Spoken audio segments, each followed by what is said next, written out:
This is Malcom James McCormick, better known as Mac Miller, Larry Fisherman, or Delusional Thomas. Malcom is a singer, songwriter, multi-instrumentalist, and producer. Mac was born in Pittsburgh, Pennsylvania on January 19, 1992, to two loving parents, Mark McCormick, an architect, and Karen Myers, a photographer. At a very young age, Malcom showed off his love for music and in particular his love for hip-hop. Miller's career began in Pittsburgh, Pennsylvania in 2007 at the age of 15 years old, setting the stage for what would be one of the most controversial and illustrious music careers to ever grace planet Earth. This is Daily Acts. We are Daily Acts.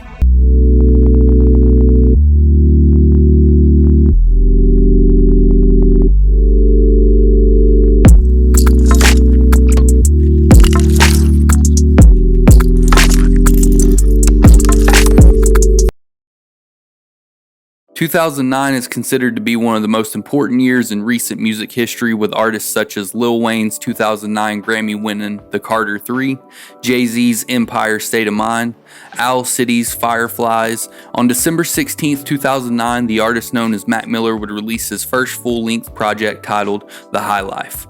Shortly after this, he would sign with his first deal with Rostrum Records in 2010 and drop his first breakthrough mixtape, Kids, an acronym for Kicking Incredibly Dope Shit, showing fans and music lovers around the world that 2010 would only be an extension of the historic 2009. Kids would come in at a total playtime of 50 minutes and 14 seconds and would not disappoint, with hits like Nike's on My Feet, Kool-Aid and Frozen Pizza, Knock Knock, and Senior Skip Day. Miller would later become the center of a $10 million lawsuit carried out by the artist Lord Finesse for the use of the sample in Nike's on My Feet.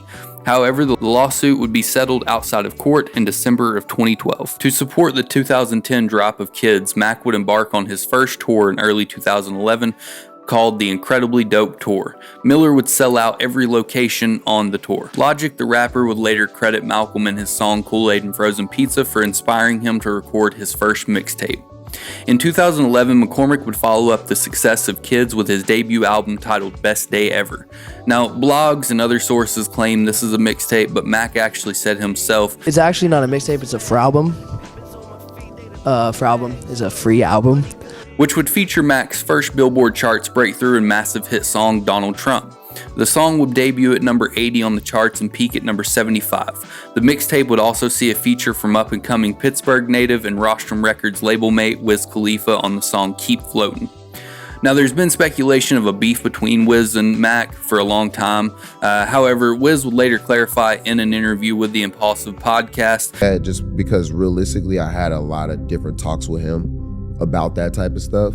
Just as a big homie and as an OG, because that's where we come from in Pittsburgh, where it's like, if somebody's out of pocket, you kind of, reach out to them and you talk to them about it. Not in a bad way, but just in a real way. And there's a lot of people who are gonna do those things with you. They're not gonna make it seem like it's fucked up. But, you just gotta have the voice of somebody who's like, hey, blah, blah, blah. And if you want to listen to it, it's cool. If not, we're still friends. You're still my loved one. But I think that's where, the disconnect was, because I'm not into those things. So it was hard for me to be around it and support it and be like, you're my friend and I'm going to allow you to do this without me saying anything. Seems like Wiz really cared about Mac and just didn't want to be a yes man for his drug use. 2011 would also see McCormick make the XXL freshman list, which showcases the best up-and-coming talent in hip-hop and rap. After the success of Kids, Mac would start a challenge called The Road to 1 Million Fans, with his Twitter following stating he would make a song for every 100,000 followers he received on Twitter. Once he reached 1 million followers, he dropped his 6th studio mixtape titled I Love Life, Thank You. This mixtape will be released on all streaming platforms later on July 22nd of 2022. 2011 was off to a great start for Malcom, but this was only the beginning. On November 8th, 2011, Mac Miller would release his debut studio album, Blue Slide Park. Blue Slide Park would be accompanied by two singles, Frick Park Market and Party on 5th Ave. Despite Blue Slide Park receiving mixed reviews from critics, it debuted at number 1 on the US Billboard Top 200 with 144,000 sales in the first week, making it the first independently distributed debut album to top the chart since the Dog Pound's Dog Food. On March 23, 2012, Malcom would release his 7th studio mixtape and one of my personal favorite Mac projects, Macadelic. Macadelic was a very open body of work by the artist, and it would open a side of Mac a lot of fans weren't aware of: his addiction. This is brought to light in songs like Vitamins, The Question featuring Lil Wayne, Thoughts from a Balcony, and the hit single Loud. Almost the whole project gave us a glimpse into the artist that we had not seen yet, dark and eerie. It left me with a feeling of hurt for Miller. You can tell like he's calling out for help and he just wants somebody to understand what he's going through. In 2016, The Fader did a short documentary on Mac. In the documentary, there are 2 clips from 2012 during the recording of Macadelic that stood out to me the most, and these 2 clips are very hard to watch. The first of which is a video of Miller in the studio with fellow Moroccan rapper French Montana. In the video, you see Miller holding a 2-liter of Sprite that has been mixed with codeine promethazine. This is a common drug in the music industry that when consumed in large doses can lead to euphoric feelings and a certain kind of mental numbness. Miller acts as if he is going to drink the bottle, to which French Montana replies, "Nah, this is too much though. This is the pure." Wait, no. It's not that I'm shit. saying that's how it carries the You're not listening to me. No, I know This is not. This is not even the one that you think is it. Yeah. This is the one that's it. That's really it. more than activist. Listen to me. I'm your brother. This right here. I'll taste it. I'll let you know. You're gonna miss a couple of shows. No way. This was also shot around the same time another video surfaced of Mac in a bathtub full of water with all of his clothes on, saying, "Not on drugs. Drugs are on me." According to Miller, prior to the release of Macadelic, he decided to stop thinking about what kind of music he should make and just start saying what he wanted to say. The mixtape would peak at number 61 on the Billboard charts and peaked at number 13 on the UK charts. The single Loud would peak at number 53 on the Billboard charts as well. Macadelic would spark a side of McCormick fans were not yet aware of.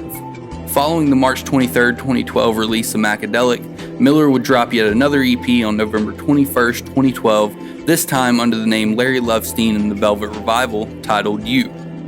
The EP was 5 songs with a runtime of 22 minutes and 19 seconds. This was Mac showing his versatility with nice notes of jazz and blues littered across the 5 songs. It was around this time that Mac would premiere 2 more songs produced by the legendary Pharrell Williams in anticipation for an alleged collaboration EP titled Pink Slime.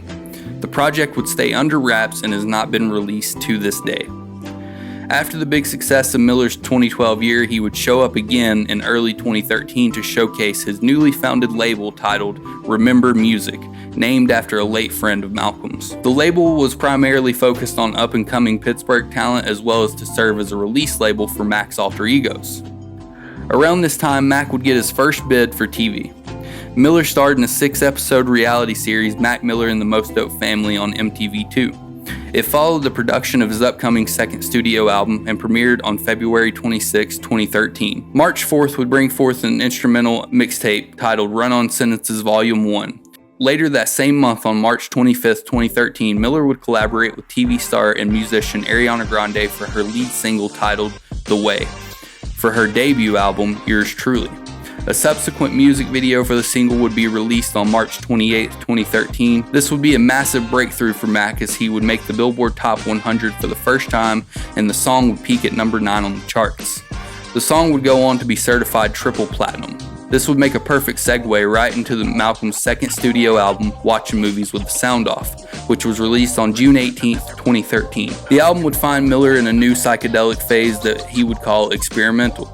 The album received generally positive reviews and debuted at number 3 on the Billboard Top 200, selling 102,000 copies in the first week. The album would spawn 3 singles, SDS, Watching Movies, and Goosebumps. According to Miller, the album is very introspective and very personal, so it kind of is just throwing it all out there and seeing what happens. Shortly after the release of his 2nd album on September 20th, 2013, Miller would receive a key to the city of Pittsburgh from the city's mayor, Luke Ravestall, and would also declare September 20th Mac Miller Day. 2013 would prove to be a busy year for the artist, and he would also produce Vince Staples' upcoming mixtape, Stolen Youth, and even release another mixtape on October 31st, 2013 under the moniker Delusional Thomas, titled Delusional Thomas. Even after the late 2013 release of Delusional Thomas, McCormick would drop yet another album, this one titled Live from Space, on December 17th, 2013, containing 9 songs performed with the band The Internet during his space migration tour and 5 studio recorded tracks that were cut from his second album. 2013 was nothing short of a spectacular year for McCormick, and 2014 would be an even more important year for the artist, not just musically, but business-wise. In January of 2014, Miller's record deal with Rostrum would expire, and Mac would ultimately decide to leave Rostrum and explore free agency. On May the 11th, 2014, Mac would independently release his 10th solo studio mixtape, Faces. Faces was the accumulated work of 24 songs with a 1 hour and 26 minute runtime.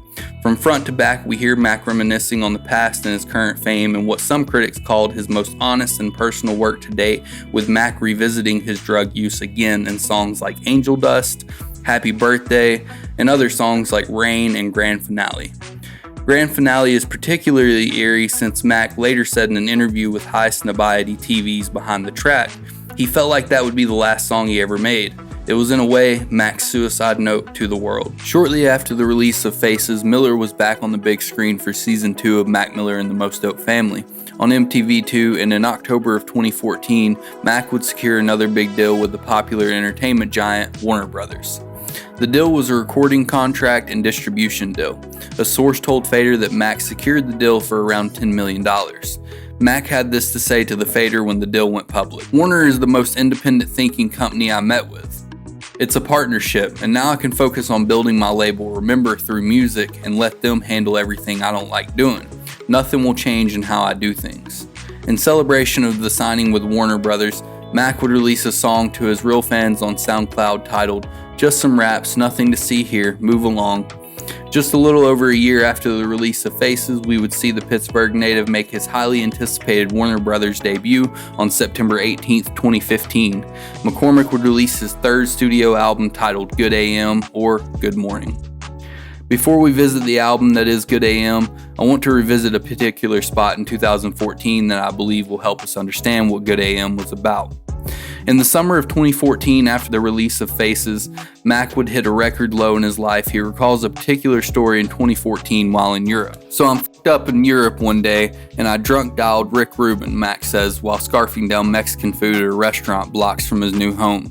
"I was like, Rick, dude, I'm f***ed up. Will you help me?" So I went and kicked it with him for the summer in Malibu and got clean. Mac also tells this following story. "I had this assistant, and part of what he did was wipe the coke and sometimes blood off my rolled up bills. And I had this moment when I looked at my phone and saw that I had him listed in there as intern. I asked him what he had me in his phone as. He said, 'My hero.' I lost it. I couldn't stop crying. And then it hit me that even then, I could still have a positive impact on some people's lives." We can see that Mac was dealing with some pretty crazy raw feelings, but he realizes it and tries to get help, and it works. Later, when asked about the project's meaning and title meaning, he says, "It was a wake-up call. Good morning. Wake up and smell the fresh air. A reset in a way." The album charted at number 4 on the Billboard 200 and sold 87,000 units the first week. The album would spawn the single Weekend featuring R&B artist Miguel. Both the single and album would go on to be certified gold by the RIAA. Godspeed/Perfect Circle would also see Mac take one of the most self-aware approaches to a song ever seen, with lyrics like, "They don't want me to OD and have to talk to my mother, telling her they could have done more to help me, and she'll just be crying, saying that she'll do anything to have me back." 2015 would be a year of positive light for Mac, as he would confirm he was on the sober path and trying to lead a more normal life. Immediately after the release of Good AM, Miller would start working on his next album, and it would show a side of Malcom that yearned to explore the emotion of love. The Divine Feminine would release on September 16th, 2016, marking the rapper's 4th studio album with a 52-minute and 37-second runtime over 10 tracks. The album would see Malcom singing nearly as much as rapping, with notes of R&B, jazz, and funk being showcased on the album. The album received positive reviews, debuting at number 2 on the Billboard Top 200 and selling 48,000 copies in the first week. In my opinion, this is the most underrated Mac album ever and will age better and better as the years go. On July 29th, Miller gives an insight on his upcoming album, The Divine Feminine. When asked about the concept, he says, "It was actually a concept that was told to me about just the energy of the world being a female energy. the energy of the planet. And just kind of like how that mirrors the soul of a woman, you know, like Mother Earth and falling in love with the universe, Malcom would go on to say. 2017 would be a quieter year from the artist, as he would not drop an album or even a mixtape. 2017, however, would end on a somber note though, as it would have been reported that Malcom was having trouble staying sober throughout the year. By the time 2018 came around, Ariana Grande and Mac would call it quits.